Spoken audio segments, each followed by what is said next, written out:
பழைய காலத்தில் கருவூரில் ஒரு ஆன்மீக சக்தி நிறைந்த சித்தர் வாழ்ந்தார். அவர்தான் கருவூரார். சிறுவயதிலே அவருக்கு உலக வாழ்க்கை மீது ஆசை குறைவு, இறைவழி மீது அதிக ஈர்ப்பு. அவர் மகான் போகர் சித்தரை சந்தித்து அவரிடம் இருந்து யோகம், ஞானம் மற்றும் மருந்து அறிவு கற்றுக்கொண்டார். ஒரு நாள் ஒரு கிராமத்தில் மக்கள் கடுமையான நோயால் தவித்துக் கொண்டிருந்தார்கள். மருத்துவராலும் குணமாகவில்லை. அப்போது கருவூரார் அங்கு வந்து சில மூலிகைகள் கொண்டு மருந்து தயாரித்து நோயாளிகளை குணப்படுத்தினார். மக்கள் அவரை தெய்வம் போல மதிக்க ஆரம்பித்தார்கள். ஆனால் ஒரு நாள் ஒரு பெரிய சம்பவம் நடந்தது. ஹிரண்யவர்மர் அந்த ராஜா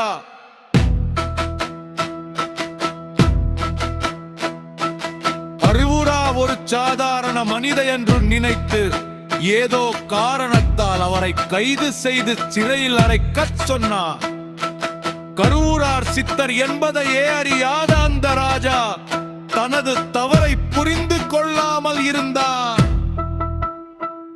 இந்த செய்தி போகர் சித்தருக்கு சென்றது.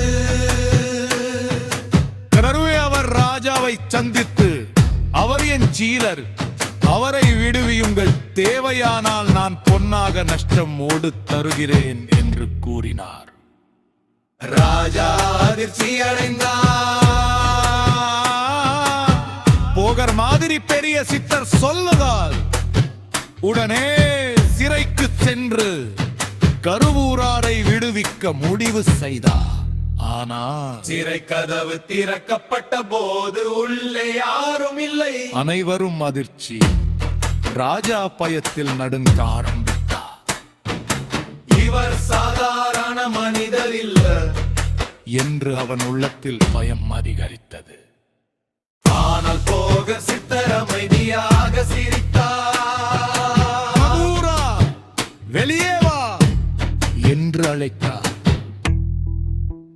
அந்த நொடியில் கண்ணுக்கு தெரியாமல் இருந்த கருவூரார் திடீரென்று அனைவரின் முன்னும் தோன்றினார். அதை பார்த்த ராஜா மிரண்டு போனார். அவன் உடனே மண்டியிட்டு தனது தவறுக்கு மன்னிப்பு கேட்டான்.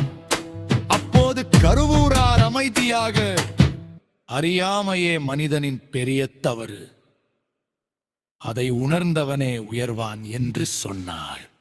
அந்த நாளில் இருந்து